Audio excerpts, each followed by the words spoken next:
अखिल भारतीय राष्ट्रीय शैक्षिक महासंघ के द्वारा प्रेरणा स्रोत के रूप में दिल्ली अध्यापक परिषद के द्वारा आयोजित ये गुरु वंदन कार्यक्रम दिल्ली प्रदेश की महिला संवर्ग के द्वारा आज आयोजित किया जा रहा है। इस कार्यक्रम के शुभ अवसर पर मेरी सभी बहनों, मुख्य अतिथि सभी का हार्दिक अभिनंदन और वंदन। मैं doctor Sudesh Sharma, retired principal, संयोजिका प्रकाशन प्रकोष्ठ, कार्यक्रम के संचालन का दायित्व मुझे सौंपा गया है। भारतीय परंपरा में ये गुरु वंदन की जो परंपरा है, ये महती परंपरा है। इस परंपरा को सुचारू रूप से संवर्धित और पुष्पित पल्लवित करने का जो बीड़ा ABRSM ने उठाया है, उसके लिए हम शत नमन करते हैं। कार्यक्रम के अनुसार सर्वप्रथम सरस्वती वंदना के लिए इंदु राठी को आमंत्रित करती हूँ कि वो सरस्वती वंदना। या कुंदेन्दु तुषार हार धवला, या शुभ्रवस्त्रावृता, या वीणा वरदंड मंडित करा, या श्वेत पद्मासना, या ब्रह्माच्युत शंकर प्रभृतिर्भिः देवै सदा वंदिता, सा मां पातु सरस्वती भगवती निःशेषजाड्यापहा। शुक्लां ब्रह्म विचार सार परमा, आद्यां जगद्व्यापिनीं वीणा पुस्तक धारिणीं अभयदा, जाड्यान्धकारापहा।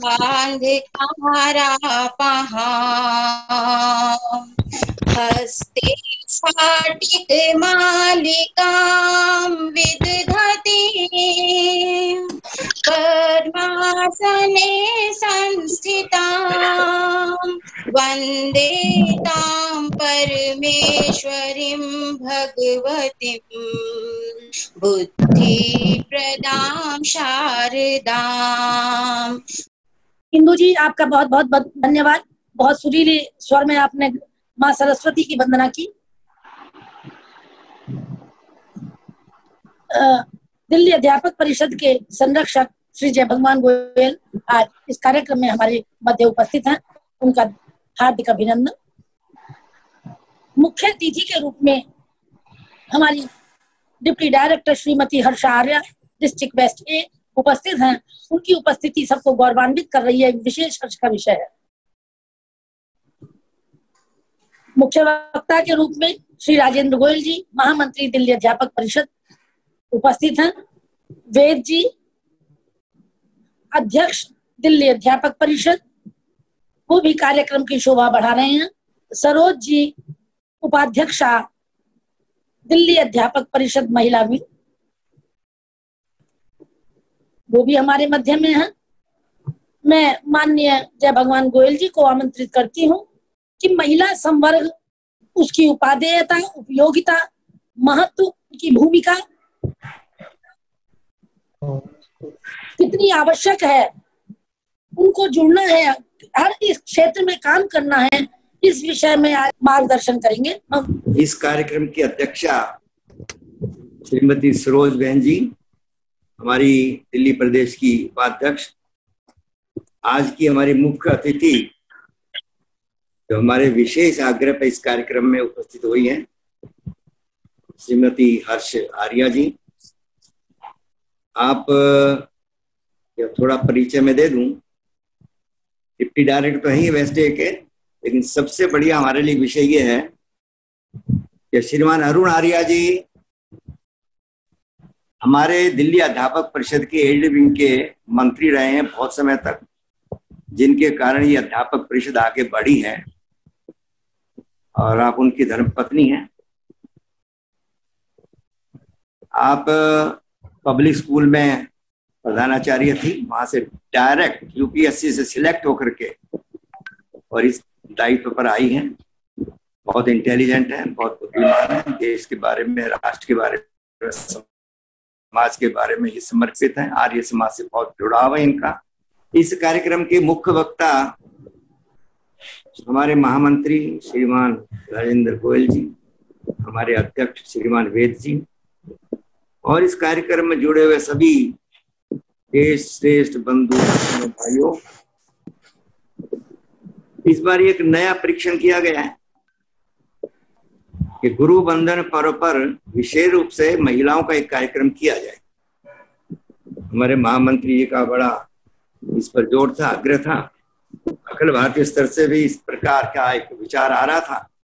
तो ये विचार आ रहा था भाई गुरु बंधन कार्यक्रम हम लोग करते हैं, हर वर्ष करते हैं, और दिल्ली अध्यापक परिषद की पहचान इसी से है कि हम अखिल भारतीय स्तर से जुड़े हुए हैं और हर एक विंग को लेकर चल रहे हैं। चारों विंग को दिल्ली के जितने भी अध्यापकों को साथ लेकर चलते हैं। 1971 से हम इसमें कार्यरत हैं और राष्ट्रहित छात्रहित अध्यापक हित हम कार्य करते हैं। वैचारिक संगठन है, विचारों से जुड़ा हुआ संगठन है, और इस वास्ते हम कुछ वैचारिक कार्यक्रम अपने करते हैं, जैसे कर्तव्य दिवस है, गुरु बंधन है, 9 वर्ष का कार्यक्रम है, या अपने कोई समसामयिक विषय लेकर के उस पर गोष्ठियां होती हैं। और इसके साथ साथ छात्रों का हित किस प्रकार से पढ़े, किस प्रकार से हो, उनका मार्गदर्शन कैसे हो, और राष्ट्रभक्त श्रेष्ठ नागरिक कैसे बने, इस पर हमारा बड़ा जोर रहता है। साथ ही अध्यापकों की उनका सम्मान बढ़े, इस पर हमारा जोर रहता है। उनकी समस्याएं पूरी होना बहुत आवश्यक है। समय समय पर इसके लिए हम प्रयास करते ही हैं, लेकिन समस्याओं के लिए सारे संगठन काम करते हैं और हम भी करते हैं। उनके साथ काम करना है, उनकी समस्याओं का समाधान होना ही चाहिए, हमारा सोच है। इस प्रकार के कार्यक्रम लेकर के हम लोग चलते हैं। और अभी बहन जी ने जैसे बताया 50% आबादी महिलाओं की है, और इसमें तो मैं मानता हूँ 75% मान लो इसको, 50 तो वही है, और फिर अर्धांगिनी बनकर आधा हिस्सा वो भी लेती हैं, 75% हो गया, पूर्ण बहुमत की ओर है। और इस प्रकार का जो व्यक्तित्व है, माँ के रूप में है, बहन के रूप में है, पुत्री के रूप में है, अर्धांगिनी के रूप में है, अनेक रूप में हमारे समाज का मार्गदर्शन करती है। और गुरु पूर्णिमा पर हमारे विचार हुआ कि इस प्रकार का एक अलग से कार्यक्रम किया जाए। अखिल भारतीय स्तर पर हमने कुछ संवर्ग बनाए हैं। एक हमने बनाया है प्राथमिक विंग, इसमें 5वीं तक या 7वीं तक, जैसा भी अलग अलग राज्यों की इकाई में चलता है। एक माध्यमिक संवर्ग है, एक हमारा उच्च शिक्षा का यूनिवर्सिटी का है, और एक हमारा महिला वर्ग है। ये अलग से है महिला संवर्ग। तो 4 संवर्गों को हमने सारे अध्यापकों को इस प्रकार से इकाइयों को बांटा है। और हम लोग राष्ट्र हित में हो शिक्षा, और शिक्षा के हित में हो शिक्षक, और शिक्षक के हित में हो समाज, इस प्रकार के एक त्रिकोण लेकर चले हैं। इक्विलेटरल ट्रायंगल है, किसी का महत्व कम नहीं है, तो वो लेकर हम चले हैं। राष्ट्र हित में हम काम करने का विचार रखते हैं। सारा हमारा फोकस शिक्षा पर भी है। शिक्षा जगत की हर गतिविधि पर हमारा फोकस रहता है, किसी को हम छोड़ते नहीं। और इसी वास्ते हमने कुछ आयाम बनाए, प्रकोष्ठ बनाए हैं। एक शैक्षिक प्रकोष्ठ बनाया है जिसमें शिक्षा के बारे में समग्र विचार होगा, करते हम लोग। और उसके दिल्ली के जो मुखिया हैं हमारे श्री सुरेंद्र पाल शर्मा जी। एक हमने बनाया है प्रकाशन प्रकोष्ठ, सुरेश बहन जी उसकी है, हमारी कार्यकर्ता देख रेख में इनके काम होता है वो। इसी तरह से हमने बनाया है कि प्रशिक्षण प्रकोष्ठ, महेश जी हैं, उनके देख रेख में काम चलता है। एक हमने बनाया है शिक्षण समर्थ भारत आयाम, उसको श्री रूपराम जी देखते हैं। तो हर क्षेत्र में अपना काम बढ़े, अध्यापकों का गुणवत्ता बढ़े, इस तरफ हम ध्यान रखते हैं। राष्ट्र का विकास हो, इस तरफ हम ध्यान रखते हैं। तो गुरु पूर्णिमा का हम कार्यक्रम करते हैं ताकि गुरु अपनी महिमा को समझे। हम ये कार्यक्रम केवल अध्यापकों के बीच में करते हैं, बच्चों को साथ लेकर नहीं करते। ये नहीं कि बच्चे हमें फूल दे दे, हमारा सम्मान कर दे, पैर छू ले, वो हमारा उद्देश्य नहीं है। हम इसको ये मान करके नहीं चलते कि व्यास जी के जन्मोत्सव मना रहे हैं। हम विचार करने के चलते हैं, वैचारिक संगठन में विचार के लिए चलते हैं, उनके विचार को कैसे समाज में प्रतिष्ठापित किया जाए, ये हमारी सोच है। इसको लेकर चलते हैं, हम चिंतन करते हैं, आत्मचिंतन करते हैं, कैसे उन सभी गुणों का विकास जो बच्चों के विकास के लिए आवश्यक है, उन गुणों का विकास अपने अंदर उस गुणों का विकास कर सकें और बच्चों में उनको रोपण पुनः ट्रांसफर कर सकें। ये हमारी इस सोच रहती है, क्योंकि हमारे केंद्र में बिंदु में बच्चे और महिलाएं इस प्रकार इसमें बहुत बड़ा योगदान दे सकती है, ऐसा हमारी सोच है। इसलिए नहीं कि 50% है, इसलिए कि उनके अंदर एक आत्मविश्वास है, एक उनका स्नेह है बच्चे के प्रति, मातृत्व भाव है। और इसी वास्ते डॉक्टर राजशेखर कृष्ण ने कहा था कि शिक्षा में अधिक से अधिक महिला ही लगनी चाहिए। और प्राइमरी में तो बिल्कुल डेड पॉइंट था कि सारी महिलाएं होनी चाहिए शिक्षक, क्योंकि उनका जो स्नेहपूर्ण और अनुशासन है वो बच्चे का विकास करने में स्थायी रूप से जुड़ता है।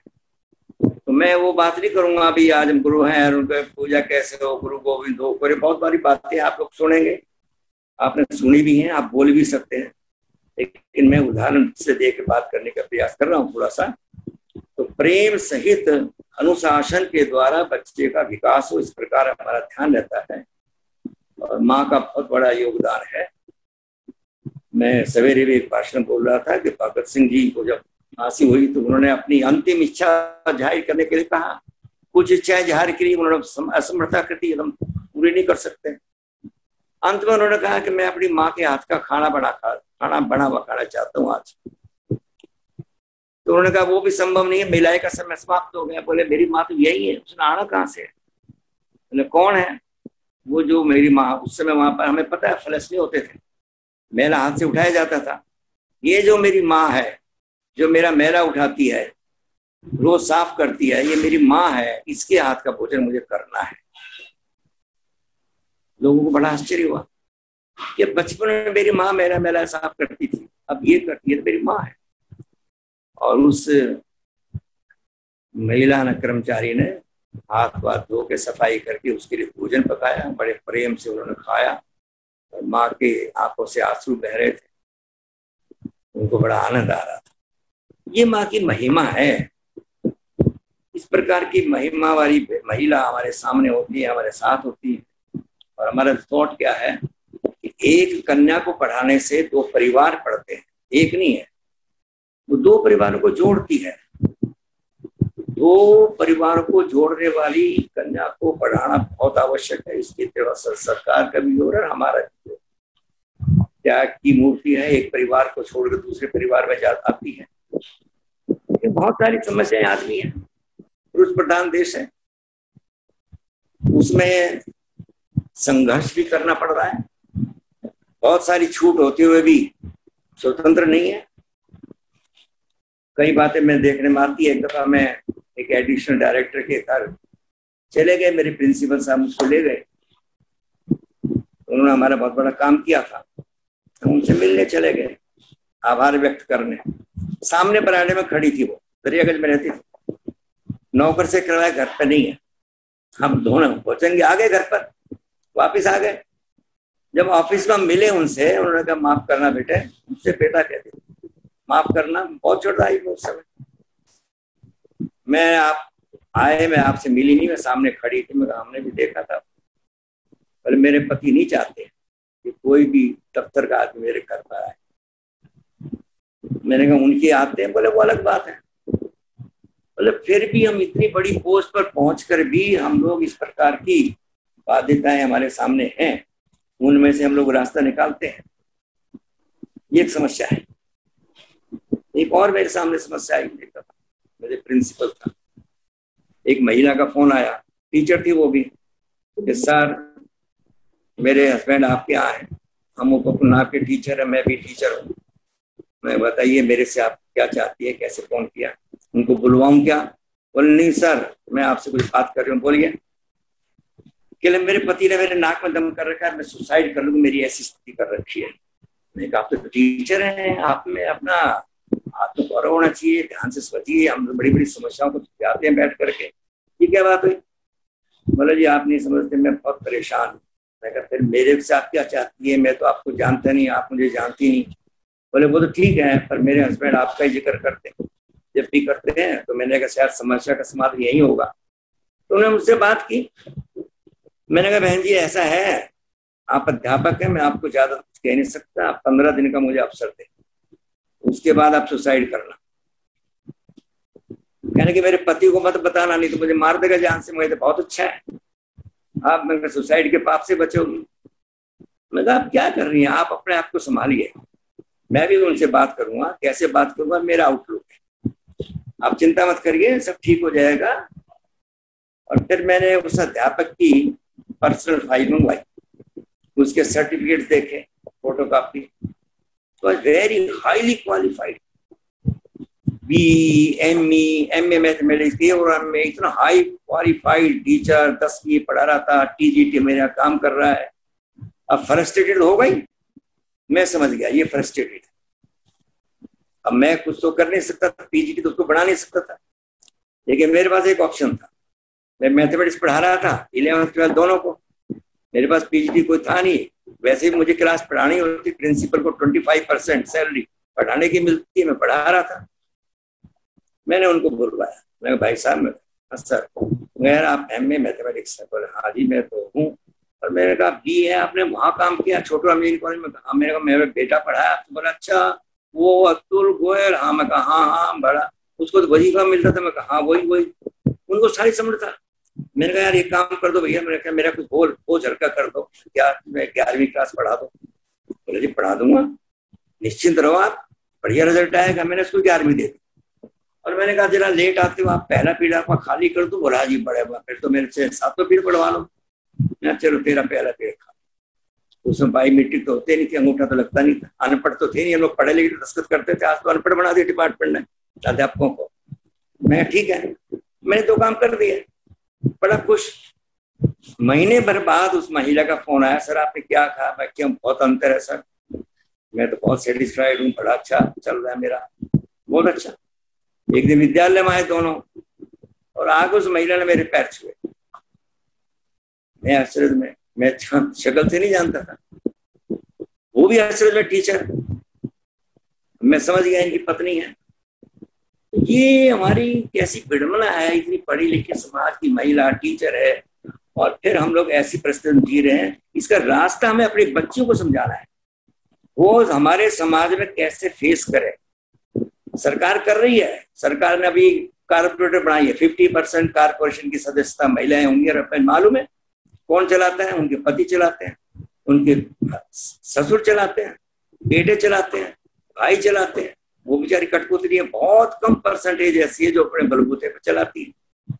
इस दुखद समस्या से हमको निकलना पड़ेगा, हमें अपनी बच्चियों को लिए तैयार करना पड़ेगा। कर्तव्य आपने आज इस कार्यक्रम में गुरु पूर्णिमा में सच्ची हम गुरुपन का अपना अगर कुछ दान दे सकते हैं बच्चियों को, तो हमें अध्यापकों को, महिलाओं को खास तौर से आना पड़ेगा। अनेक घटनाएं समाज में हो रही है, लेकिन बहुत अच्छी पॉजिटिव भी अपने, ऐसा नहीं सारी नेगेटिव है, बहुत अच्छे। मैं एक देख रहा था, एक महिला है, उसने PhD किया केमिस्ट्री में, और उसने सर्विस नहीं की। अब उससे पूछा इंटरव्यू में, टीवी पर आ रहा था प्रोग्राम, कि आपने सर्विस क्यों नहीं की? बोले सर्विस करना जरूरी है क्या? मेरे घर में अच्छी आमदनी है, मेरे पति की अच्छी आमदनी है, मैं अपने बच्चों की देखभाल कर रहा हूँ, तो इतना पढ़ी क्यों? पढ़ना क्या बुरी बात है? पढ़ना चाहिए, हर महिला को पढ़ना चाहिए, लेकिन आवश्यक नहीं हम नौकरी करें। हमारा पूरा सम्मान अब भी है, मैं काम कर रही हूँ और समाज को दिशा दे रही हूँ, समाजिकारी भी कर रही हूँ, बिना पैसे के कर रही हूँ। आज समाज में घोड़ सी लगी हुई है, इससे भी हमें बच्चियों को बचाना है। हम क्या करते हैं, माता पिता लड़की को जीन्स पढ़ाएंगे, पैंट पढ़ाएंगे। एक भी मैंने देखा अपने बेटे को सलवार कुर्ता पहनाते, ये हो क्या रहा है? भैया बेटे को बेटा रहने दो, बेटी को बेटी रहने दो, बेटे को समझाओ, पुत्र को समझाओ, पुत्री को समझाओ। ये दोनों के आवश्यक है, दोनों का अलग अलग कार्य क्षेत्र है, सम्मान है दोनों का एक ही भाव है, दोनों अलग नहीं है, कोई बड़ा कोई छोटा नहीं है। ये संस्कार कौन देगा? तो माँ देगी, हम देंगे, ये अपनी बच्ची को देना पड़ेगा। और फिर अगर हमने ऐसा संस्कार दिया तो मुझे लगता है हम लोग अपने इस गुरु बंधन के कार्य को बनाने में सफल होंगे। और फिर जैसी ऐसी घटनाएं होती हैं, कहीं किसी को जिंदा जलाया जाता है देश के लिए, तलाक के केस बहुत सारे चल रहे हैं, कोई बलात्कार होता है, कहीं पेट्रोल फूंक देते हैं, कोई एसिड डाल देता है, ऐसी घटनाएं बड़ी हमारे समाज में। क्यों? क्योंकि हम संस्कार नहीं दे पा रहे बच्चों को। हमारा दायित्व तो अपने बच्चों को भी, माँ का दायित्व तो अपने बेटे को भी संस्कार दे, जो बिटिया को दे रहे हैं। बिटिया को तो बहुत कुछ देते हैं, अगले घर जाना, ये करना, वो करना, पराए घर जाना, संभल कर रहे, बेटे को कुछ देते ही नहीं, उदंड बन रहा है। और जिस घर में दोनों को ठीक संस्कार दिए जाते हैं, घर में कोई प्रॉब्लम नहीं। ये तलाक हमारी संस्कृति है ही नहीं, हमारी डिस्क्रिमिनेशन है ही नहीं, हिंदी की में कहीं नहीं है। डाइवोर्स नहीं है, डाइवोर्स अंग्रेजी में है, तलाक उर्दू में है, मुसलमानों के यहाँ तो हमारा होता ही नहीं, हमारी परंपरा ही नहीं है। 10 मिनट में लोग देखते हैं और शादी हो जाती है और निभाते हैं, सारी जिंदगी निभाते नहीं, जीते हैं उसको। ये शिक्षा हमको अपने बच्चों को देनी है। पढ़ाई तो कराएंगे, बहुत कुछ कराएंगे, पढ़ाई भी चाहिए, कोर्स पूरा करना है, नंबर भी आने, सब कुछ है, डिपार्टमेंट का भी रहता है भी हमको कोर्स पूरा करना है, लेकिन संस्कार देना इन कार्यक्रमों का हमारा उद्देश्य है। और हम अपने को संस्कारित करते हुए, माताएं बहनें सारी अपने बच्चों को समान रूप से संस्कारित करते हुए आगे चले।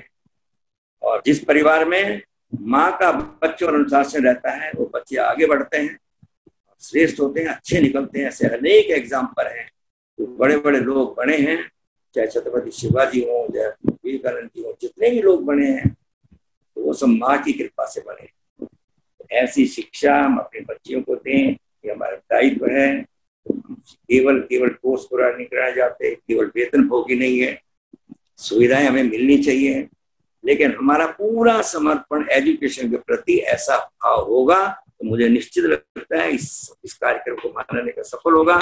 अधिक से अधिक बहनें इस कार्यक्रम में जुड़े, ये भी अध्यापक परिषद के से सभी बहनों से हमारा आग्रह है, अधिक से अधिक इसमें जुड़े, इसको सहयोग दें, बढ़ाएं, ये मेरा निवेदन। एक कार्यक्रम हमने किया था, उसमें डिप्टी डायरेक्टर बुलाया था हमने, वहां पर महिलाओं की संख्या कम थी, उनको बड़ा दुख हुआ। उन्होंने कहा महिलाओं की संख्या बहुत कम है, मेरे पास आई है, मैं पूरा प्रयास करूंगा, मैं पूरा सहयोग दूंगा महिलाओं की संख्या बढ़ाने के लिए। लेकिन ऐसे ऐसे आपकी भावना हमारे अधिकारियों में भी है, सम्मान है दिल्ली अध्यापक परिषद का, और उस नाते अपने आप को श्रेष्ठ बनाते हुए, श्रेष्ठ गुणों का अपने विकास करते हुए, अपने संस्कारों को पुष्ट करते हुए, अपने बालक बालिकाओं को जो हमारे 4 में जो पढ़ा रहे हैं उनको संस्कारित करें। ये हमारे अपने गुरुपन का बड़ा भारी गुण है, और तभी हम गुरु कहलाएंगे, श्रेष्ठ गुरु बनाएंगे, आचरण में हम इसको आए। इतना मेरा आपसे निवेदन है। इसी भाव से दिल्ली अध्यापक परिषद के सारे कार्यक्रम सारे डिस्ट्रिक्ट में कर रही है, जोन्स में कर रही है, हर एक निकाय में कर रही है। अधिक से अधिक संख्या में आप लोग जुड़ रहे हैं, बहुत बहुत धन्यवाद, नमस्कार। धन्यवाद भाई साहब, आपका इस विषय पर मार्गदर्शन मिला, आपका उद्बोधन प्रेरणादायक रहा, आपका धन्यवाद। भाई साहब ने जिस प्रकार बताया कि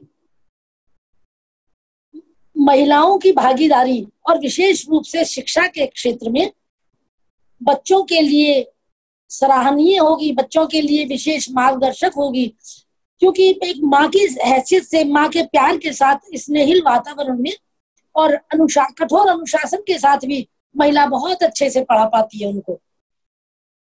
कालिदास ने चतुर्थ अंक में शाकुंतल में लिखा शकुंतला के लिए कि पातुम ने प्रथम व्यवस्थिति जलम युष्मा स्वपीतेषु या सायं शकुंतला याति पतिग्रहम सर्वे अनुज्ञायताम। यानी वो कालिदास जी कहते हैं कि जो शकुंतला, कण्व ऋषि शकुंतला की विदाई के समय कहने लगे कि जो शकुंतला तुम्हें जल देने से पहले जल नहीं पीती थी, आभूषण प्रिय होने पर जो आभूषण नहीं बनाती थी तुम्हारे, वही शकुंतला आज ससुराल जा रही है, तुम सभी से आज्ञा दो। देखिए क्या भव्य आकलन महिला का। तो जब ये जब जीव जंतुओं से, प्रकृति से महिला का इतना प्रेम है, तो इन जीती जागती जो मूर्त है हमारे सामने, जब महिला इतना प्रेम करेगी, उसी अपने बच्चे समझकर उसी दृष्टिकोण से पढ़ाएगी, तो निश्चित रूप से दिल्ली अध्यापक परिषद जिस मिशन को लेकर बढ़ रही है, वो एक दिन हमारा पूरा मिशन कामयाब होगा। इसी श्रृंखला में अब मैं आगे दिल्ली अध्यापक परिषद के महामंत्री श्री राजेंद्र गोयल जी को आमंत्रित करती हूँ, मुख्य वक्ता की हैसियत से आए और अपना उद्बोधन दें। राजेंद्र गोयल जी। जी, नमस्कार बहन जी। नमस्ते। और कार्यक्रम की अध्यक्षता कर रही हैं हमारी बहन श्रीमती सरोज शर्मा जी, जो महिला उपाध्यक्ष हैं। हमारे लिए प्रेरणा स्रोत, हमारे मार्गदर्शक श्रीमान जय भगवान गोयल जी, आप संरक्षक दिल्ली अध्यापक परिषद। आज की मुख्य अतिथि बहन हर्षा आर्या जी, आप उप शिक्षा निदेशक, आपने हमारा आग्रह भी स्वीकार किया, आप कार्यक्रम में रही, आपका भी मैं नमस्कार और प्रणाम करते हुए, हमारे दिल्ली अध्यापक परिषद के अध्यक्ष श्रीमान वेद प्रकाश जी, उत्तर क्षेत्र प्रमुख श्रीमान जगदीश कौशिक जी सहित सभी जो आज हमारे कार्यकर्ता उपस्थित हैं, सभी को नमन, सभी माताओं और बहनों को प्रणाम। वैसे तो माननीय जय भगवान गोयल जी के उद्बोधन के बाद कोई भी बातें इसमें रह नहीं जाती हैं, लेकिन मुझे याद आता है एक कार्यक्रम में बहन इंदुमती ताई जी ने कुछ कहा था। बहन इंदुमती ताई जी, जिनको अखिल भारतीय राष्ट्रीय शैक्षिक महासंघ जो प्रतिवर्ष 3 विशेष विभूतियों को सम्मानित करती है, उनमें से एक हैं जिन्होंने शिक्षा पर बहुत काम किया है। उन्होंने कहा था कि महिलाओं के कार्यक्रम में यदि पुरुष नहीं होंगे तो ऐसे कार्यक्रम का कोई महत्व नहीं है। अगर कार्यक्रम करना है तो महिला और पुरुष मिलकर के अगर सोचेंगे, विचार करेंगे, तो अभी सफल हो सकता है। तो परिषद ने उसी को ध्यान में रखते हुए यह महिला संवर्ग शुरू किया। अगर मेरे से कुछ ऐसी त्रुटि रह जाए तो माननीय जय भगवान गोयल जी और मेरी सभी माताएं और बहनें मुझे अवश्य क्षमा करेंगी। यत्र नार्यस्तु पूज्यन्ते रमन्ते तत्र देवता, या माता भूमि ही पुत्रो अहम पृथिव्याः, ऐसे अनेकों श्लोक हमारे शास्त्रों में मिलते हैं जिसमें नारी शक्ति, समाज में महिलाओं की स्थिति कैसी थी और कैसी चाहते थे, इस पर बहुत कुछ लिखा हुआ है।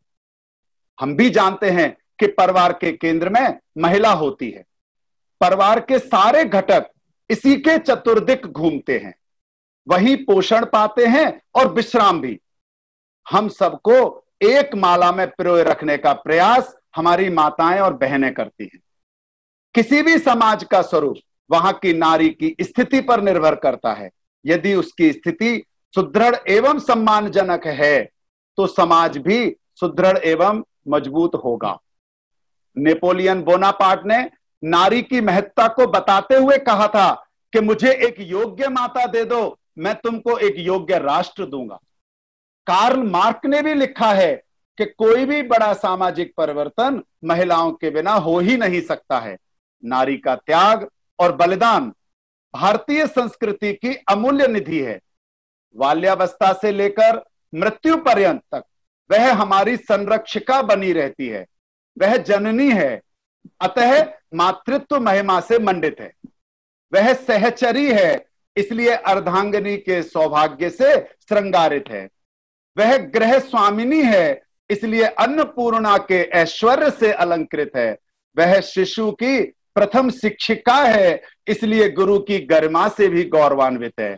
महिला घर, समाज और राष्ट्र का आदर्श है। संस्कृति, परंपरा और धरोहर नारी के कारण ही एक पीढ़ी से दूसरी पीढ़ी में हस्तांतरित होती रहती है। पुरातन काल में महिलाओं को उच्च स्थान प्राप्त था।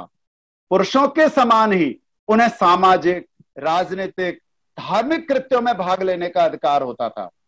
रणक्षेत्र हो या शास्त्रार्थ, सभी में अग्रणी थी। परंतु इस्लामिक आक्रमण के बाद भारत का सारा परिदृश्य ही बदल गया। और उस पर हमारे जो इतिहासकार थे उन्होंने उस पर और अपना प्रभाव छोड़ा। इसके कारण से आज हम उस वास्तविक स्थिति से परिचित नहीं हैं और कई सारी भ्रांतियां पाले हुए हैं। स्वतंत्रता आंदोलन के कालखंड को देखें तो भारत के स्वतंत्रता संग्राम में भी महिलाओं ने बड़ी संख्या में भाग लिया। रानी लक्ष्मीबाई, सरोजिनी नायडू, भगिनी निवेदिता, कैप्टन लक्ष्मी सहगल, दुर्गा भाभी, अनेकों नाम ऐसे हैं। ऐसी महिलाएं भारत में अवतरित हुई जिन्होंने राष्ट्र निर्माण के लिए अपना सर्वस्व न्यौछावर कर दिया। कौन भूल सकता है माता जीजाबाई को, जिसकी शिक्षा दीक्षा ने शिवाजी को महान देशभक्त और कुशल योद्धा बनाया। कौन भूल सकता है उस पन्ना धाय के बलिदान को, जिसके उत्कृष्ट त्याग और इतिहास को आज भी स्वर्ण अक्षरों में देखा जाता है। रानी दुर्गावती हो या हाड़ी रानी, इनके शौर्य, त्याग एवं बलिदान की कहानी तो भारत के घर घर में गाई जाती है। कैसे कोई स्मरण ना करे उस विद्यावती मां को जो कहती है कि काश मैंने एक और भगत सिंह पैदा किया होता।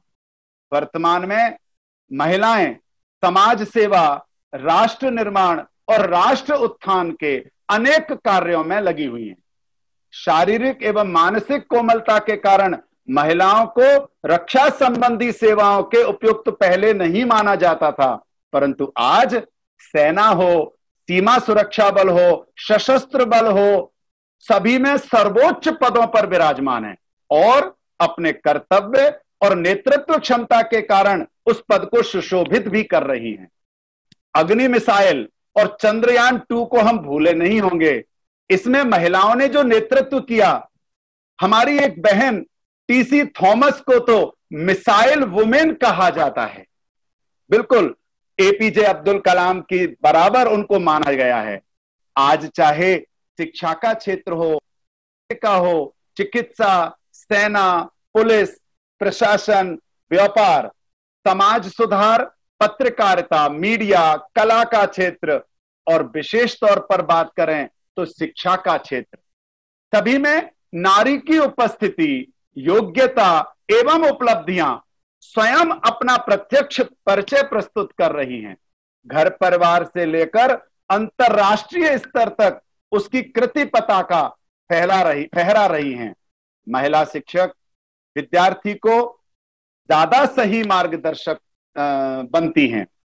विशेषकर हमारी जो छात्राएं हैं अपनी शिक्षक को मां से भी कहीं बढ़कर देखती हैं, हर बात उनसे शेयर करती हैं और शिक्षक भी विद्यार्थियों की कमियों को, उनकी अच्छाइयों को जानकर, उनके टैलेंट को जानकर उसका कहां सदुपयोग समाज में हो सकता है, कैसे उसको निखारना है, यह सब ध्यान देते हुए हम आगे उनको बढ़ा भी रहे हैं और ज्यादा काम करने की आवश्यकता भी है। अखिल भारतीय राष्ट्रीय शैक्षिक महासंघ जो इस महिला संवर्ग के नाते काम कर रहा है, उनका एक मानना है कि बेटी बचाओ बेटी पढ़ाओ या कितना भी सख्त कानून बना लें, समाज में अपराध बढ़ रहा है, घट नहीं रहा।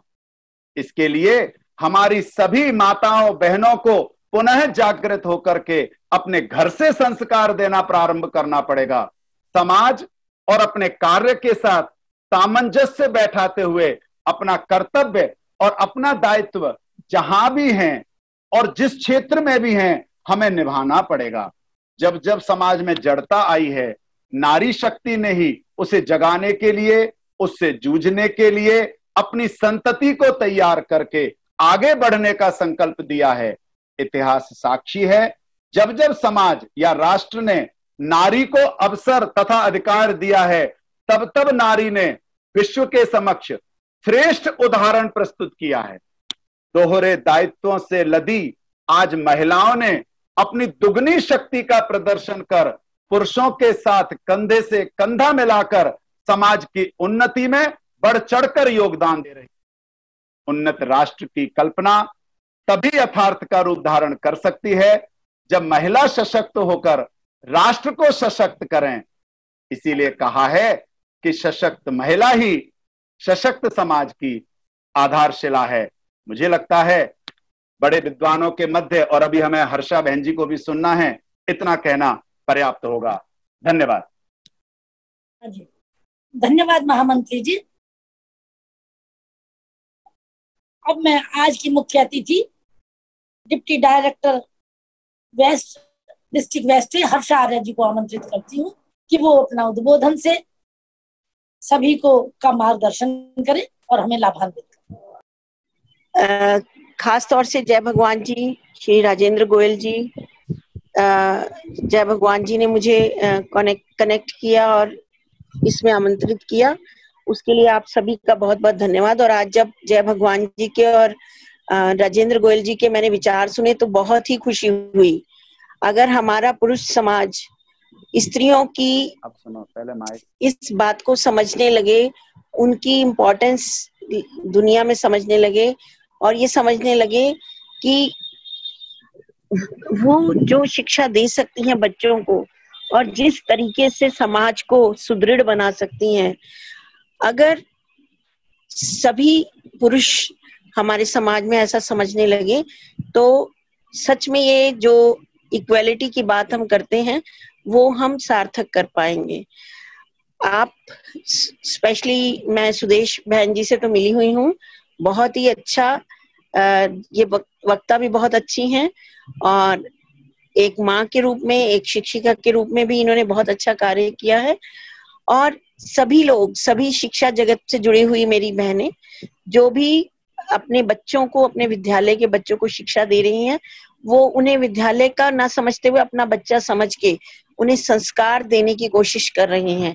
और अगर हम अपने बच्चों को सही संस्कार दे पाते हैं तो ये हमारी गुरु पूर्णिमा का सबसे बड़ा उद्देश्य जो है, जो हम अचीव कर पाएंगे। और सच कहा जय भगवान जी ने कि जब हम गुरु पूर्णिमा का पर्व मनाते हैं तो हम सिर्फ बच्चों से फूल लेकर या अपने पैर छुआकर इस बात को अपने को बड़ा कहकर या बड़ा कहलवाकर इससे कोई फायदा नहीं है, बल्कि फायदा इस बात से है कि हम अपने संस्कारों को इकट्ठे होकर अपने शिक्षक बहन भाइयों को एक बार फिर से याद दिलाएं कि एक शिक्षक और खास तौर से एक महिला शिक्षिका का तो रोल ही डबल है। उसे माँ का फर्ज भी अदा करना है और शिक्षक का भी अदा करना है।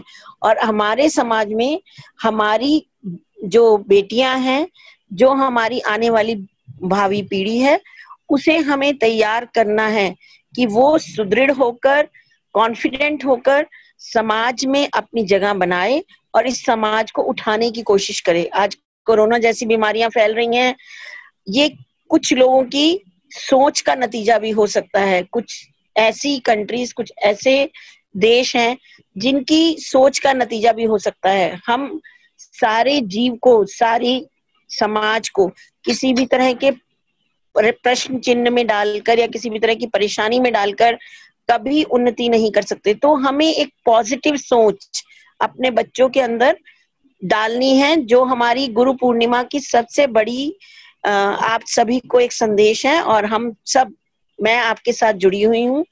कहीं भी हमारी बहनों को कहीं जरूरत पड़ती है, हमारे शिक्षक समाज को जरूरत पड़ती है, तो आपके साथ हमेशा डिपार्टमेंट खड़ा हुआ है। हम हमेशा आपके साथ मिलकर सहयोग से इस दिशा में काम करने की कोशिश करेंगे कि हम बच्चों में, अपने शिक्षक बहन भाइयों में, अपने समाज में एक पॉजिटिव सोच को बढ़ावा दें, ताकि हम समाज को, सोसाइटी को एक पॉजिटिव डायरेक्शन में लेकर जाएं और जिसमें हर प्राणी का सम्मान हो, इरिस्पेक्टिव ऑफ दिस कि वो एक फीमेल है या एक मेल है। हम सबको इक्वल सम्मान, एक प्लेस दे पाए सोसाइटी में, और दूसरे के आगे बढ़ने से हम अपने आप को पीछे ना महसूस करके उसको एक प्रेरणा स्रोत की तरह लें और खुद आगे बढ़ने की कोशिश करें। चाहे ये देश से देश की बात हो, चाहे ये इंस्टीट्यूट से इंस्टीट्यूट की बात हो, ये स्कूल से स्कूल की बात हो, ये विभाग से विभाग की बात हो, या एक पार्टी से दूसरी पार्टी की बात हो। किसी को पीछे खींचने से हम आगे कभी नहीं बढ़ सकते। खुद को आगे बढ़ाने से और सही मार्ग पर चलाने से ही हम आगे बढ़ सकते हैं। एक बार फिर से सभी को मेरी बहुत बहुत शुभकामनाएं और बहुत बहुत धन्यवाद। स्पेशली सुदेश जी को, जय भगवान जी को, श्री राजेंद्र गोयल जी को और सभी पदाधिकारियों को नमस्कार। धन्यवाद बहन जी। आज बहुत अच्छा लग रहा है कि इतनी बड़ी अधिकारी आज हमारे मध्य में है। वैसे भी हर्षा बहन जी का स्वभाव ऐसा है, जब भी हम गए तो नितांत अपनेपन के माहौल में मिले। कभी ऐसा नहीं लगा कि हम घिघिया के खड़े हों कि किसी अफसर के पास जा रहे हैं, नहीं, जिस भी समस्या के लिए गए बड़े ही अपनेपन की दृष्टि से गए। और जो वातावरण पाया वहाँ, उनका स्नेह पाया, हर काम को, कोई भी समस्या हुई या किसी प्रकार का काम हुआ उसे पूरा करने की जो तत्परता उन्होंने देखी, वास्तव में बहन जी बहुत बहुत वंदनीय है। दिल्ली अध्यापक परिषद के जो अध्यक्ष हैं वेद प्रकाश जी जाखड़, उनको आमंत्रित कर रही हूँ कि वो भी अपना उद्बोधन दें और सभी का मार्गदर्शन करें। आदरणीय हमारे प्रेरणा स्रोत्र बड़े भाई जय भगवान गोयल जी, संरक्षक दिल्ली अध्यापक परिषद,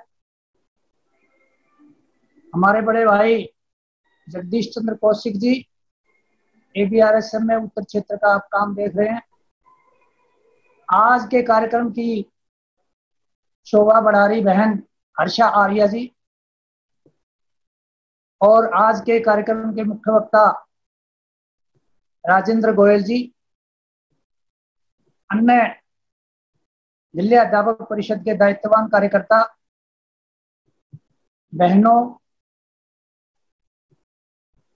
भाइयों, बेटियों, आप सबको नमस्कार।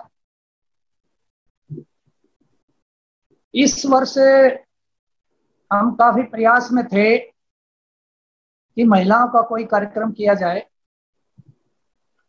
और 2-3 विषय ध्यान में आए थे, लेकिन अभी ये गुरु वंदन जो चल रहा था, इसमें प्रांत की कोर कमेटी ने सोचा कि क्यों ना हम बहनों का एक अलग से कार्यक्रम करें। इसमें जो बहनें दूसरे कार्यक्रमों में नहीं जुड़ पाती वो इसमें जुड़े, विशेष रूप से बहनों का ही कार्यक्रम रहे। इसमें आग्रह यही था, और हमेशा से आग्रह रहता है कि हम जितने कार्यकर्ता हैं, हमारे घर में अपनी पत्नी, बहन, बेटी और भी जो जहाँ पारिवारिक संबंध हैं हमारे, वहाँ जो भी शिक्षा के क्षेत्र में काम करती है, उन सबको हमें जोड़ना चाहिए। अभी श्रीमान जय भगवान गोयल जी ने कहा कि चुनाव में कुछ रिजर्वेशन के कारण महिलाएं इलेक्टेड होती है, चुनी जाती है, लेकिन काम उनके पति या ससुर ही करते हैं। दिल्ली अध्यापक परिषद सभी बहनों को एक अवसर देती है कि वो अपने अंदर एक नेतृत्व क्षमता उत्पन्न कर सके और उसका लाभ उठा सके। वो दिल्ली अध्यापक परिषद से जुड़े और कार्यक्रमों में भाग लें, जिससे अगर भविष्य में उन्हें कोई ऐसा मौका मिलता है सौभाग्य से कि वो कहीं किसी दायित्व पर, ऐसे दायित्व पर पहुंचे कि उन्हें समाज का आमना सामना करना पड़े, तो वहां वो पूरी तरह से सफल हो। ये ना लगे कि इनके पति या भाई या ससुर कोई इनकी जगह काम देख रहे हैं, उनमें कोई झिझक ना रहे, ऐसा। और हमारे मार्गदर्शक जय भगवान गोयल जी का ये कहना है कि 70% शिक्षिकाएं हैं दिल्ली में शिक्षा विभाग में, क्यों ना दिल्ली अध्यापक परिषद में अगला अध्यक्ष या उससे आगे थोड़ा समय बाद परिपक्वता आ जाए तो कोई ना कोई बहनों में से दिल्ली अध्यापक परिषद का अध्यक्ष होना चाहिए, ऐसा दिल्ली अध्यापक परिषद की सोच है। अब मैं अपने इस कार्यक्रम में देख रहा हूं और उन भाइयों को सख्त संदेश देना चाहता हूं। मैंने बहुत लोगों को ये सूचना दी है और मैं देख रहा हूं उनमें से या तो उनके नाम से बहन जी बैठी है, नाम उनका है लिस्ट में, या वो भाई साहब ही स्वयं यहाँ कार्यक्रम में है, जबकि ये संदेश दिया गया था कि ये बहनों का कार्यक्रम है और इसमें अधिक से अधिक अपने परिवार की बहनें भी जुड़े। और हमें ये सोचने का है, हम हमेशा ही बात करते हैं कि संगठन का विस्तार तभी होगा जब हम नई पीढ़ी को तैयार करेंगे। और जिन संगठनों से हम निकल के आए हैं वह यही था कि जब कार्यक्रमों में जाते थे तो अपने घर के बच्चे भी साथ में जाते थे और दूसरे इससे प्रेरित होते थे। इस प्रकार से हम भी संगठन में बहनों के बीच में कार्य का विस्तार सफलतापूर्वक करना है, आगे बढ़ाना है इसको, तो अपने घर से ही हमें अपने बच्चों में से, हमारी उम्र इतनी हो गई है कि अब हमारे बच्चे भी किसी न किसी काम में हैं, अगर वो शिक्षा विभाग में हैं या पहले से हैं, उन सबको हमें जोड़ना चाहिए। आज इस गुरुवंदन के अवसर पर ये तय कर लें कि आगे जब भी कोई कार्यक्रम होगा, हम और कार्यक्रम करेंगे, एक परिवार का करेंगे, सोच रखा है ऐसा, अभी फाइनल नहीं हुआ है, और उसमें हम परिवार सहित, झिझक ना आए कोई भी, परिवार में जब तक संगठन नहीं जाएगा आप काम नहीं कर सकते। परिवार को भी मालूम होना चाहिए कि आप क्या काम कर रहे हैं। इस प्रकार से वहां तक हमारा संगठन का प्रभाव जाना चाहिए। और आज इस कार्यक्रम में जितनी भी नई बहनें और बेटियां जुड़ी है, उन सबको दिल्ली अध्यापक परिषद के अध्यक्ष के नाते मैं बिल्कुल ये देता हूँ, समाज में कैसे ही असुरक्षा का माहौल हो, लेकिन दिल्ली अध्यापक परिषद में आप आएंगे तो एक परिवार की तरह रहेंगे। आपके साथ यहाँ बहन और बेटी जैसा व्यवहार ही किया जाएगा, अपना समझ के बिल्कुल। और हो सके तो जय भगवान जी को और हमें अगर आप अपने परिवारों में मिलवाएंगे तो परिवार में भी ये विश्वास पैदा होगा कि दिल्ली अध्यापक परिषद एक बहुत ही अच्छा संगठन है और इसमें हम अपने परिवार के सदस्यों को भेज सकते हैं और बिल्कुल सुरक्षित रहेंगे। संस्कारित संगठन है बिल्कुल, जैसा कि सारी बातों से आपको जय भगवान जी ने इतनी अच्छी बातें बताई हैं। बाद में राजेंद्र गोयल जी ने भी पूरा इतिहास की जो महिलाओं का जो योगदान रहा है प्रत्येक क्षेत्र में, वर्तमान में भी वो सारा आपको बताया है। आप किसी से भी पीछे नहीं हैं। और बहन हर्षा आर्या जी ने भी हमें बहुत अच्छी बातें बताई हैं। इन्होंने ध्यान करवाया है कि हम सभी बच्चों को अपने बच्चे समझकर उनको शिक्षा दें। जिस प्रकार हम अपने बच्चों की चिंता करते हैं घर में जिनको जन्म दिया है, उसी प्रकार से जो विद्यार्थी हमारी कक्षा में हैं उनको भी हम अपने बच्चे समझकर शिक्षा देंगे, उनको अच्छे संस्कार देंगे, तो ये देश जो है ना उन्नति करेगा। और ABRSM का यही उद्देश्य है कि हमें राष्ट्र का पुनरुत्थान करना है। राष्ट्र का पुनरुत्थान करना है तो हमें बच्चों को संस्कारित करना पड़ेगा। जो देश के भविष्य हैं उनको अपने देश और समाज और संस्कृति और ये नैतिक मूल्य और शाश्वत जीवन मूल्य, ये सब चीजें हमें समय समय पर कक्षा में अतिरिक्त समय निकाल के या प्रेयर में हमें ये बातें बतानी चाहिए। आप सबका बहुत बहुत धन्यवाद। नमस्कार। धन्यवाद वेद जी। वास्तव में बेटी को अवसर भी देने चाहिए। स्त्री की जो क्षमता है वो अपार क्षमता है। उसकी क्षमता को पहचानना और वो स्वयं भी पहचाने कि मेरे अंदर कितनी क्षमता है। ये महिला का ही तकाजा है कि पढ़ती पढ़ती काम भी करती रहेगी, पढ़ भी लेगी, क्योंकि उसमें एकाग्रता की इतना आधिक्य है कि वो 2-2, 3-3 काम एक साथ कर लेती है। बच्चे की परवरिश भी कर रही है, पढ़ाई भी कर रही है। यदि वो स्वयं भी पहचाने और उसको अवसर मिले कि वो कहती है कि माँ मुझे तुम उन्मुक्त आकाश दो, पिता मुझे तुम उन्मुक्त आकाश दो, मैं आकाश में पंख फैलाऊंगी, तुम्हारा नाम कमाऊंगी, रोशन करूंगी उन नामों को। पिता तुम मुझे अवसर दो, मुझे अवसर दो, मुझे अवसर दो, मैं उन्मुक्त आकाश में पंख फैलाऊंगी। वास्तव में यदि उसको अवसर मिले, उसको वो वातावरण मिले, मैं अपनी बहनों से एक व्यक्तिगत भी रिक्वेस्ट करना चाहूंगी कि हम स्वयं ही हम बेटा और बेटी में फर्क करने लग जाते हैं। उसके उत्थान के लिए उसकी परवरिश में हम कहीं ना कहीं कोताही बरतते हैं। अन्यथा उसकी क्षमताएं, उसकी शक्ति, उसकी वैचारिक क्षमता वो अनंत है और उसको पहचान कर हमें उसका उपयोग करना चाहिए। इसी प्रकार हम पहचान कर अपनी जो शिक्षिका बहनें हैं उनमें उनकी क्षमताओं को पहचान कर दिल्ली अध्यापक से जोड़े, अध्यापक परिषद से, और अध्यापक परिषद के मार्गदर्शन में हम लोग काम करें। अब मैं आज की अध्यक्षा श्रीमती सरोज शर्मा जी को आमंत्रित करती हूँ कि वो भी अपने शब्द से हमें मार्गदर्शन करें। श्रीमती सरोज शर्मा। कुछ कहने से पहले मैं सर्वप्रथम अपनी खूबसूरत मातृशक्ति को नमन करना चाहती हूँ। उसके बाद अपने संरक्षक बड़े भाई तुल्य जय भगवान गोयल जी, हमारे कर्मठ महामंत्री जी, हमारे प्रेरणा स्रोत अध्यक्ष वेद जी, इन सबको प्रणाम करती हूँ।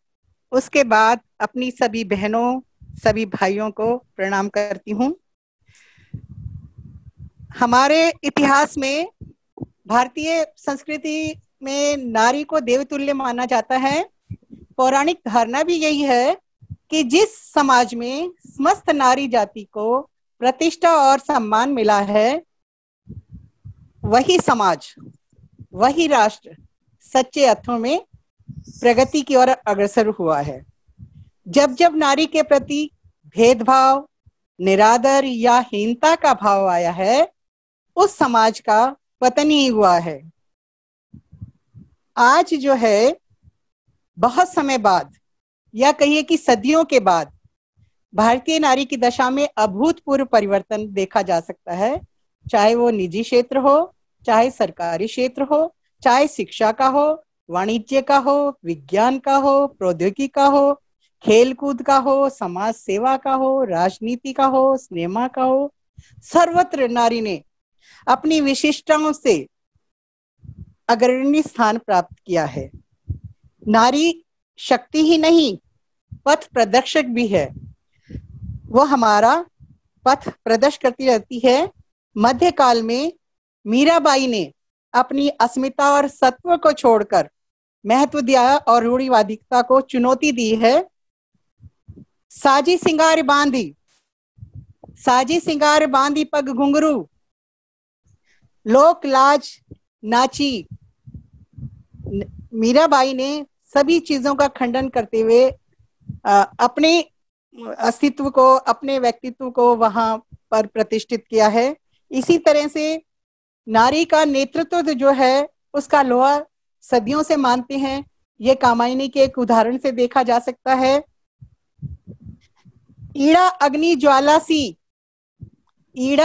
ज्वाला सी आगे चलती है उल्लास भरी, मनु का पथ आलोकित करती, विपद नहीं नदी बनी तरी।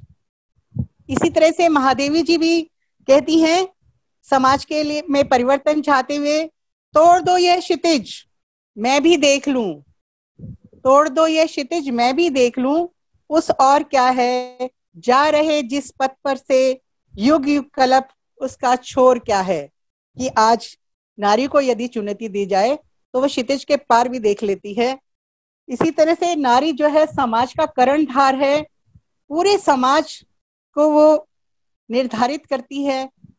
जिस प्रकार से एक माँ अपने परिवार को पालती पोसती है, माँ का स्थान गृहिणी को दिया हुआ है। गृहिणी घर का सब कुछ देखती है, उसी के केंद्र में रहती है और उसी के आसपास सब घूमता रहता है। गृहिणी जो भोजन अपने बच्चों को बनाकर खिलाती है, उसमें जो संस्कार डालती है, वो संस्कार बच्चों में जाते हैं भोजन के द्वारा। कहावत है ना, जैसा खाइए अन्न वैसा हो जाए मन। पहले हमारी माताएं बहनें सबसे सर्वप्रथम चूल्हा साफ करके, अग्नि को प्रज्वलित करके, हाथ जोड़ करके ईश्वर का नाम लेते हुए भोजन बनाती थी। तो वो भोजन हम सब को पोषित करता था और हमारे अंदर संस्कार भी आते थे। हमारी माताएं चाहे पढ़ी लिखी भी नहीं थी, तो भी वो अपने कहावतों कथ्यों द्वारा हमारे अंदर संस्कार पैदा करती रहती थी। इसी तरह से आज फिर वही चुनौती भरा युग है। एक तो नया समय, पाश्चात्य प्रभाव से हम प्रभावित हैं। दूसरा कोरोना महामारी का काल है। इसमें हमारी भूमिका जो है सबसे बड़ी है। हम सभी बहनों को मिलकर, माताओं को मिलकर समाज में पुनरुत्थान करना है। फिर से वही जागृति लानी है जिससे कि हमारा देश विश्व गुरु के रूप में फिर से आ जाए। क्योंकि जब हमारा देश विश्व गुरु था, सोने की चिड़िया कहलाता था। उस समय हमारी माताओं बहनों को सर्वोच्च स्थान दिया जाता था। वो कई बातें हमारे महामंत्री जी ने बताई हैं, संरक्षक महोदय ने भी बताई हैं, उनका मैं जिक्र नहीं करूंगी क्योंकि इसमें समय की भी बाध्यता होती है। इसके साथ साथ नारी जो है सबके लिए प्रेरणा स्रोत है। कहते हैं ना, किसी सफल व्यक्ति के पीछे एक सफल नारी का हाथ होता है। इसी प्रकार से हम चाहते हैं कि हमारा यह महिला संवर्ग चाहता है कि सभी बहनें मिलकर एकजुट हो जाएं और एकजुटता के साथ बच्चों में संस्कार पैदा करें ताकि एक स्वच्छ समाज का निर्माण हो। जब स्वच्छ समाज का निर्माण होगा तो स्वच्छ राष्ट्र का निर्माण होगा, सशक्त राष्ट्र का निर्माण होगा और हम नवाचार अपने देश को दे पाएंगे और विश्व में अपना स्थान बना पाएंगे। इसके साथ साथ मैं एक बात और कहना चाहती हूँ कि इस गुरु वंदन के माध्यम से मैं ये कहना चाहती हूँ कि जब जब जब बहनों ने, जैसे कि हमारी सीता जी थी द्वापर में, सीता जी ने संकल्प लिया था जब उनको वनवास दिया गया था, तो वो संकल्प लिया था कि अपने पूर्वजों के सामने कि मैं ऐसी भावी संतानों को जन्म दूंगी जो कि आपकी कीर्ति को आगे बढ़ाएंगी। इसी तरह से हमारे महामंत्री जी ने जीजाबाई का उदाहरण दिया। जीजाबाई के संकल्प के द्वारा छत्रपति शिवाजी जैसे वीर ने जन्म लिया और देश को मुगलों से मुक्त करा, इनके छक्के छुड़ाए। ऐसा ही संकल्प हमें भी लेना होगा क्योंकि परिवर्तन का समय है। परिवर्तन में हमें अच्छे से कार्य करना है और इस बात को ध्यान रखना है। ये नहीं कि हम कह कुछ रहे हैं कर कुछ रहे हैं, जो हमारी कथनी और करनी एक जैसी होनी चाहिए। अभी कुछ समय पहले मैंने टीवी में एक ऐड देखा था कि एक माँ जो है चूल्हे पर कार्य कर रही है, कुछ बना रही है, साथ में लैपटॉप रखा हुआ है, उस पर भी काम कर रही है और उसका बेटा उसे देख रहा है, उस बेटे के लिए दूध बनाती है। तो वो अपने बेटे से प्रश्न करती है कि बेटा तुम क्या बनना चाहते हो? तो बच्चा कहता है माँ मैं तुम जैसा बनना चाहता हूँ। ये नारी की ही मानता है जो एक साथ इतने सारे कार्य करती है। अब मैं सभी बहनों से ये आग्रह करना चाहूंगी कि हमारे इस महिला वर्ग में ज्यादा से ज्यादा जुड़ें, ज्यादा से ज्यादा की संख्या में आए ताकि हम अपना कार्य आगे से बढ़ा सकें।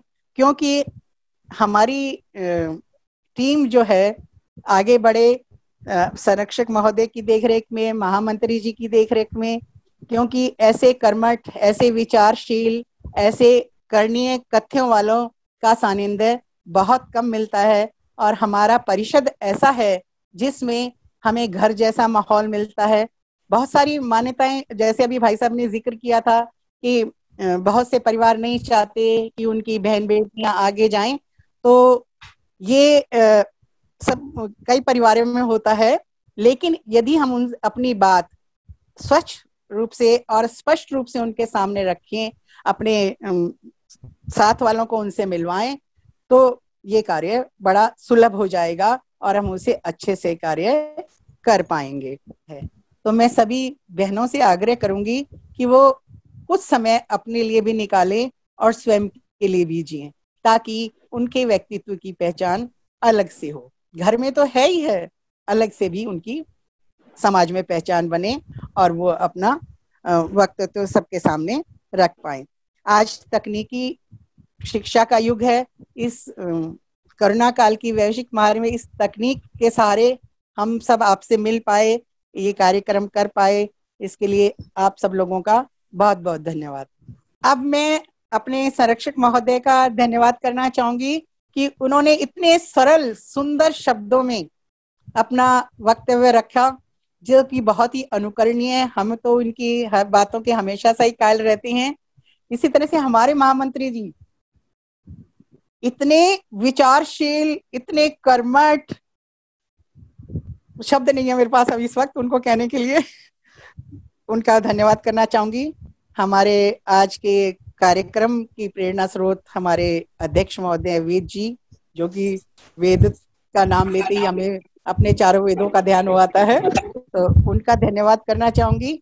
और सुदेश बहन जी का संचालन,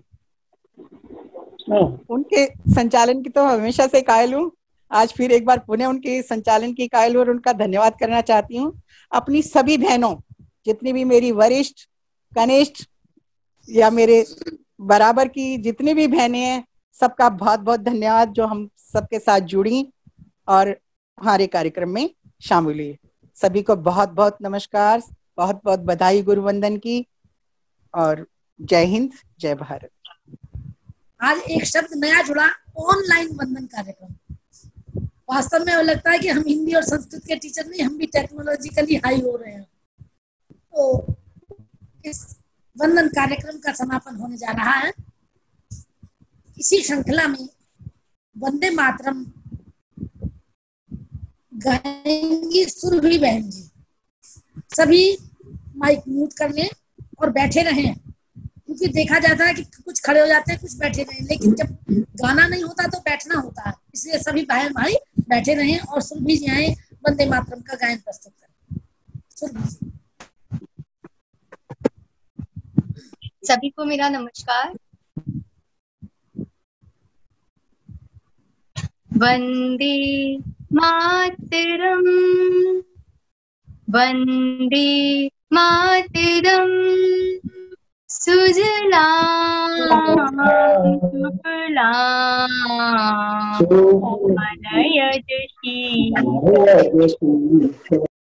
शस्य श्यामलां मातरम, वंदे मातरम, शुभ्र ज्योत्स्ना पुलकितयामिनी, फुल्लकुसुमित द्रुमदल शोभिनी, सुहासिनी सुमधुर भाषिणी, सुखदां वरदां मातरम, वंदे मातरम, कोटि कोटि कंठ कल कल निनाद कराले, कोटि कोटि भुजे धृत खर कर वाले, अबला की नुमाई तो बले, बाहुबल धारिणी नमामि तारिणी, रिपुदल वारिणी मातरम, वंदे मातरम। तुमी विद्या तुमी धर्मा, तुमी हृदि तुमी मर्मा, त्वामि प्राणः शरीरे, बाहुते तुमी मा शक्ति, हृदये तुमी मा भक्ति, तुम्हारी प्रतिमा गढ़े मंदिरे मंदिरे, वंदे मातरम। त्वं हि दुर्गा दश प्रहरण धारिणी, कमला कमलदल विहारिणी, पाणी वीणा ध्यायिनी, नमामि त्वां नमामि कमलां, अमलां अतुलां, सुजलां सुफलां मातरम, वंदे मातरम। श्यामलां सरलां सुष्मितां भूषितां, धारिणीं भरणीं मातरम, वंदे मातरम। भारत माता की जय।